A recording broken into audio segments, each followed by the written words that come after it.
¿Te has dado cuenta que en alguna película o caricatura hay momentos en los que los movimientos son interpretados por música para que puedas percibirlos de una manera más profunda?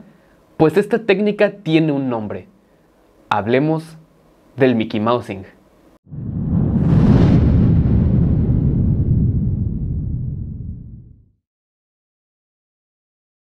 ¿Qué onda, banda? ¿Cómo están? Espero que estén muy bien. Yo soy Moisés Robledo y bienvenidos al video del mes de febrero de sesiones en el cuarto. El Mickey Mousing consiste en una particular utilización de la música en relación a un movimiento en pantalla. Se da cuando la música se sincroniza con las acciones o movimientos que están siendo exhibidos en pantalla. Y estos pueden interpretar, no sé, pestañeos, pasos, risas, etc. Pero todo siempre va a ser en sincronía y la van a soportar de una manera musical. Esta técnica fue primeramente usada por los estudios de Disney, por eso viene el nombre de Mickey Mousing, pues fue usado en los primeros cortos animados del ratón. Y también hay uno muy famoso que es un Mickey Mousing en toda la extensión de la palabra, que es la danza de los esqueletos, que tal vez muchos de ustedes lo conozcan. Pero más adelante hablaremos de eso. Pero antes de ir a la parte de la danza de los esqueletos, quiero que hablemos acerca de la primera vez que se utilizó este recurso por parte de los estudios Disney. Que como mencioné, el nombre de este recurso, Mickey Mousing, tiene que ver en alusión de Mickey Mouse, el personaje más famoso de Disney. Pero, ¿por qué se llama así? Porque la primera vez que se usó fue en el corto de 1928, Steamboat Willie, que lo conocemos en Latinoamérica como Barco de Vapor Willy o Máquina de Vapor Willy. Es este que se usa ahora en el inicio de las películas de Disney, las animadas de Disney Pixar, que es Mickey chiflando o silbando, no sé cómo le conozcan ustedes a la acción, mientras está manejando un barco que tiene un timón y le está dando vueltas. Esa es Steamboat Willie y esta es la primera vez que, como mencioné, se empieza a usar este recurso de soportar acciones con música. Que para quien ya vio Steamboat Willie les voy a dar ahorita algunos de los ejemplos y también para los que no lo han visto puedan tenerlo presente. Uno de los ejemplos de Steamboat Willie es cuando Mickey quiere subir a la vaca que está flaquita al barco y al momento de que la quiere amarrar se da cuenta de que cuando la empiezan a subir se empieza a ir de lado porque no tiene el suficiente masa como para poderla amarrar bien. Entonces, ¿qué hace Mickey? Va, agarra paja de un pajar que está ahí y va y se la da de comer a la vaca, se la da así completamente hasta el estómago y hay un sonido que está soportado por la música, esta acción, que es lo que te da el Mickey Mousing de cuando le está dando de comer a la vaca.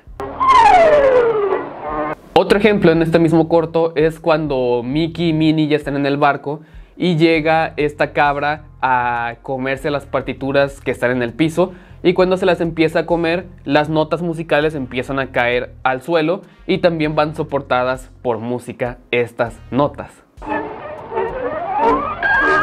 Y también en ese mismo segmento hay una parte en la que la cabra se intenta comer la guitarra que tienen Mickey y Minnie ahí. Entonces Mickey lo que hace es jalarla para intentar quitársela y con la fuerza que hace la cabra la suelta Mickey y la guitarra empieza a rebotar en el estómago de la cabra y también esos rebotes van soportados por música. Antes de seguir con el tema del Mickey Mousing como recurso en sí mismo, primero quiero que vayamos un poquito a ver qué estaba pasando históricamente con la televisión en esos años. Esta técnica fue totalmente innovadora, pues se describió una manera de poder tener una narrativa entendible para todo el mundo sin necesidad de usar diálogos y únicamente usar música. En esas décadas de 1920 y 1930 había muy poco contenido televisado que realmente tuviera diálogos y generalmente eran más bien de carácter deportivo o informativo, como era el caso de la Serie Mundial de Béisbol o los partidos de fútbol, soccer o las noticias. Incluso si buscan transmisiones de los años 20 o años 30, se darán cuenta que las voces suenan muy saturadas y de muy mala calidad, porque los sistemas de audio de esos años no tenían la suficiente tecnología o capacidad para darte un sonido nítido. Y esto era lo que hacía que al menos para caricaturas no fuera totalmente rentable o fiable meter diálogos. Pero algo que sí podía entenderse, aunque hubiera poca calidad en los sistemas de audio, era la música precisamente. Por eso empezaron a animar música clásica de Tchaikovsky, de Beethoven, de Mozart, de Bach y de muchos otros compositores del estilo. Empezaron a animarlos para poder también interpretar lo que escuchaban en algo que pudiera ser visual en pantalla. Entonces esto también fue una técnica que se siguió usando por 20 o 30 años más adelante. Incluso lo podemos ver en películas como Fantasía de Disney también, que un poquito más adelante platicaremos de eso porque también fue completamente innovadora esta película en todo sentido. Y también hubo mucha gente que innovó el audio como lo conocemos ahora a raíz de estar trabajando en Fantasía, pero lo hablaremos más adelante. Pero sí se hacía mucho lo de animar música clásica. Se veía con Betty Boop, con el mismo Mickey Mouse, con Tom y Jerry o con Bugs Bunny, que muchos capítulos son de ellos, por ejemplo, dirigiendo una orquesta o tocando piano, que se usa para animar música clásica para que los niños tuvieran alcance hacia este tipo de música también y que también pudiera estar interpretada de una manera visual todo lo que está pasando y qué es lo que realmente se sentiría en ese momento.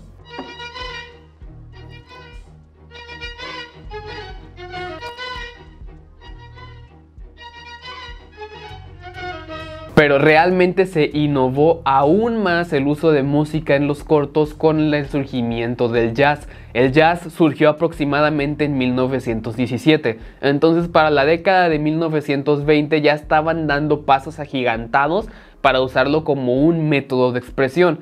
Y es por eso que cuando empezaron a salir nuevos cortos, por ejemplo de la mano de Disney, que hicieron una serie de 75 cortos aproximadamente que se llamaba Silly Symphonies, empezaron a hacer todos estos cortos musicalizados con jazz. E incluso hay uno muy importante que a mí me gustó mucho, además del de La Danza de los Esqueletos o Steamboat Willie, que Steamboat Willie es más orquestal, La Danza de los Esqueletos es más jazzera, pero llegó un momento en que, por ejemplo, hubo un corto que ahorita les voy a decir el nombre. Este corto que les menciono es Music Land, que pertenece a Silly Symphonies, como ya les mencioné, pero lo importante de este corto es que muestra o anima el duelo que había en ese momento de los músicos clásicos que no querían dejar la orquesta por pasarse al jazz, y los jazzeros, que eran los de la revolución musical, que estaban diciendo es que el jazz es lo de hoy, la orquesta se está quedando atrás. Entonces, ¿qué hicieron los de Disney en un ataque de creatividad y de genialidad? Hicieron Musicland, que anima esta lucha o este duelo que había entre los jazzeros y los de orquesta, en donde existe la isla del jazz y la isla de la sinfonía, o de las sinfónicas más bien, que son orquestas, que están separados por el mar de la discordia. En la isla de la sinfonía está la princesa violín, que se ve a escondidas con el príncipe de la isla del jazz, el príncipe saxofón. Están enamorados y comienzan a verse a escondidas, y llega un momento en que los dos reinos, los padres, es decir, los reyes de cada reino, se dan cuenta de estas visitas a escondidas que daban los príncipes. Entonces dijeron, ¿sabes qué? Esto no puede estar pasando. Entonces comienza la guerra campal, y es ahí cuando la isla de la sinfonía empieza a atacar con música de orquesta, y la isla del jazz responde con ataques de música jazz, donde hacen una mezcla de los dos tipos de música que se hace bastante interesante, para que al final realmente la isla del jazz y la isla de la sinfonía resuelvan sus diferencias y terminen siendo unidos por el puente de la armonía. Bastante Disney, ¿no? Entonces les recomiendo muchísimo que lo vean porque demuestra el duelo que había entre el jazz y la sinfonía en esas décadas, y es bastante interesante porque te puedes dar cuenta incluso de lo que estaba pasando socialmente hablando en el mundo. Y con esto cerramos el primer paréntesis histórico de este video.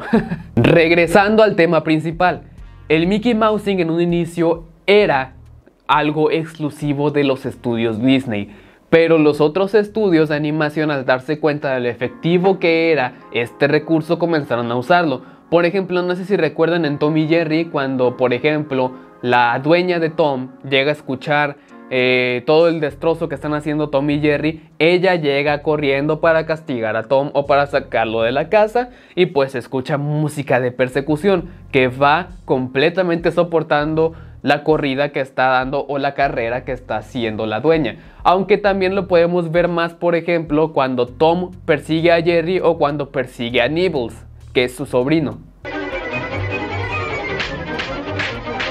Otra cosa es que, a diferencia de los demás personajes que salen en Tom y Jerry, La risa de Jerry está interpretada por una especie de clarinete o algún viento, madera, metal, no estoy completamente seguro de qué instrumento es, pero está interpretado por un instrumento musical, la risa de Jerry, a diferencia de, como mencioné, de los demás personajes que tienen risas grabadas de personas o de actores de doblaje.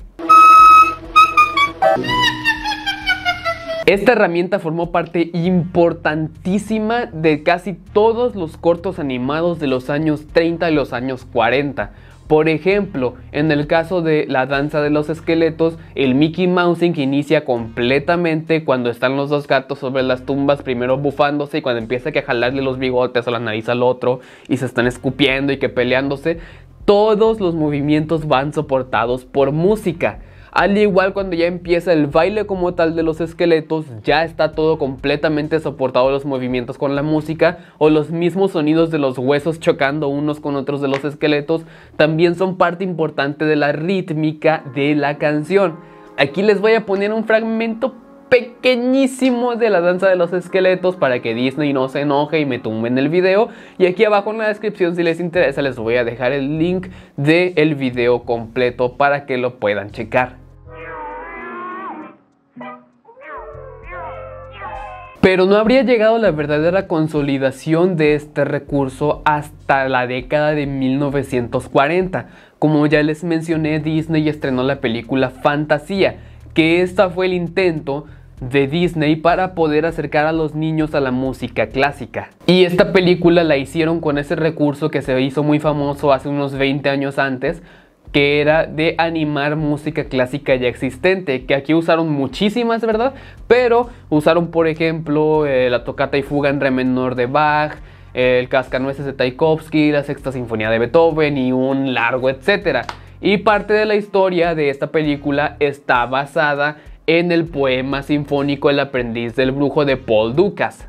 Y con esto se dio que el largometraje fuera un Mickey Mousing de principio a fin. Pero esto no se habría logrado gracias a la genialidad de Don Leopold Stokowski. Stokowski era el director de la Orquesta de Filadelfia, que fue la orquesta encargada de musicalizar Fantasía.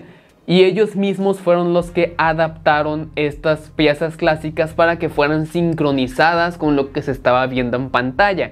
Y esto mismo no solamente innovó la música incidental en el cine, sino que también innovó la grabación de música. Aquí obviamente me voy a permitir hacer otro paréntesis, porque esta parte de la historia también es muy interesante. Stokowski era bastante famoso por su comportamiento excéntrico, tanto así que él siempre estuvo a la vanguardia de la tecnología y de las innovaciones en cuanto a grabación de audio se refiere.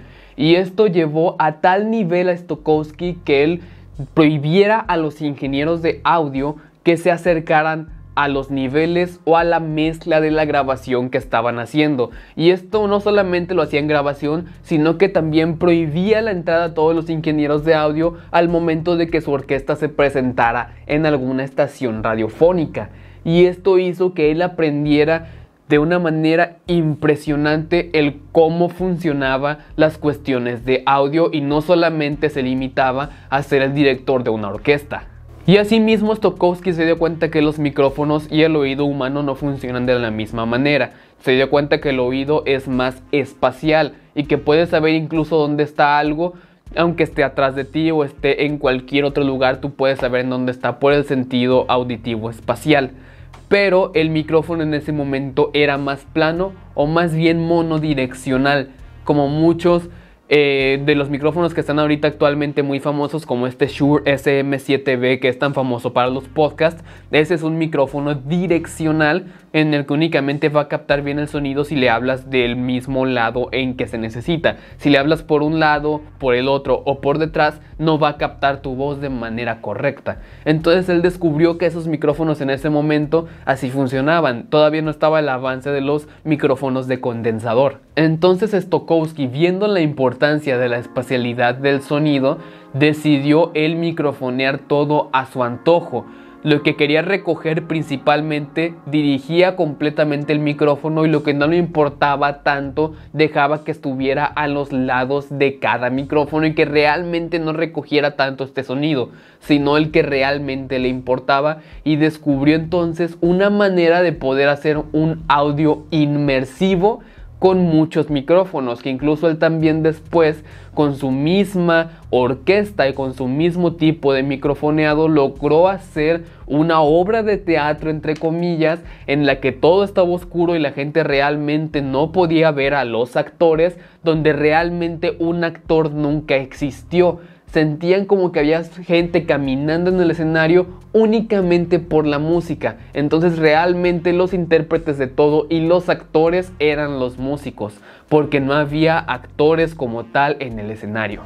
Con estos conocimientos y descubrimientos que tuvo Stokowski a lo largo de los años de experiencia de microfonear a su orquesta, los laboratorios Bell lo contactaron para colaborar con él y poder crear el primer sistema real de grabación estereofónica. Todo esto para poder dividir en 2 o más canales todo lo que se fuera grabando y poder dar una perspectiva auditiva. Entonces mi compadre no solo era un excelente director de orquesta, sino que también era, en toda la extensión de la palabra, un ingeniero en audio. Y también podemos decir que es el padre o el abuelo de la grabación estéreo. Todo lo que es ahora lo normal en escuchar en la música, que todos lo graban, o gran parte de los instrumentos los graban en formato estéreo. Tal vez sin los descubrimientos de este señor, ahorita todavía no hayamos descubierto la grabación estéreo y sigamos grabando en mono. Cierro el segundo paréntesis y les prometo que el último paréntesis histórico de este video. El Mickey Mousing no es algo que fuera únicamente de cortos animados, sino que también en su momento con la película de fantasía dio el salto a los largometrajes de la pantalla grande. Y no solamente se ha quedado en la animación, aunque sé que ahorita me he enfocado prácticamente en la animación porque ahí empezó, pero también llegó un momento en que ya dio un salto a las producciones live action, que también cuando menos lo esperamos hay Mickey Mousings en las películas live action, aunque sea algo bastante caricaturesco para una película así. Pero también dio ese brinco y el mismo Mickey Mousing se ha vuelto una herramienta impresionantemente efectiva para poder seguir con la narrativa de una película. Porque el cine actual ya no es únicamente la narrativa en cuanto a los diálogos o las acciones, sino que la narrativa también va súper soportada por la música incidental, y parte de la música incidental son los Mickey Mousings, aunque realmente ya casi no les llaman de esa manera en la actualidad, sino que únicamente le llaman música incidental. El primer caso registrado de manera popular de Mickey Mousings en una película live action fue en King Kong de 1933. Otro ejemplo para los más ochenteros o noventeros está en la película de Spider-Man 1 de la trilogía de Sam Raimi, en la escena donde Peter comienza a descubrir sus poderes de trepar muros. En el momento en que él empieza a posar sus manos en la pared, nos damos cuenta que hay una serie de vientos metales que empiezan a soportar cada paso que da con sus manos, si se dan cuenta. Aquí les pongo tantito la escena para que lo vean.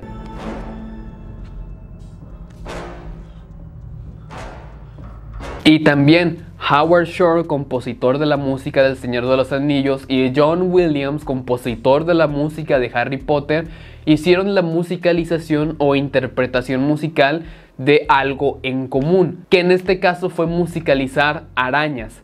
En el caso de Howard Shore fue para la película del Retorno del Rey, y en el caso de John Williams fue para la película de La Cámara Secreta. Ellos solo con música lograron hacerte sentir como que las arañas estaban caminando en tus oídos o a tus lados, y te hicieron sentir inquieto y como que algo se estaba acercando a gran velocidad hacia ti. Y si no me creen que también te hace sentir inquieto por los intervalos musicales que usan, júzguenlo ustedes.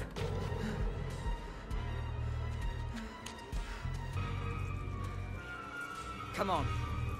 Estos son algunos ejemplos bastante comunes y burdos que les puedo dar de muchísimos que hay actualmente. También donde el Mickey Mousing es súper efectivo es en las películas de terror, donde por ejemplo estás en la escena en que ya te van a espantar o en la que te espantan. Realmente no te espantas 100% por lo que está en pantalla, sino que te espantas por la estridencia de la música que suena al momento. Obviamente lo que estás viendo te va a espantar, pero ese plus que le da la musicalización o el Mickey Mousing que hacen para el terror es lo que realmente te hace dar el brinco en tu asiento. Hay muchísimas películas de donde tomar ejemplos. Aquí les voy a poner, por ejemplo, el ejemplo de Chucky, que en una película de las de Chucky pasa eso, pero no quiero que el video dure 1 hora. De hecho, siento que ya me alargué bastante, o no sé cuánto me alargué ya, pero no quiero que se alargue más este video. Pero si ustedes con este video recuerdan algún Mickey Mousing en alguna película, ya sea de terror, de comedia, de drama, lo que ustedes quieran o de fantasía, ustedes dejen el link en los comentarios o solamente mencionen de cuál se acuerdan, para poder hacer todo el diálogo acerca de este tema. Muchas gracias por ver este video. Si les gustó, por favor denle manita arriba y compártanlo con algún amigo que le interese este tema. Suscríbanse para que les lleguen todos los videos y publicaciones que haga en el canal directamente a su teléfono.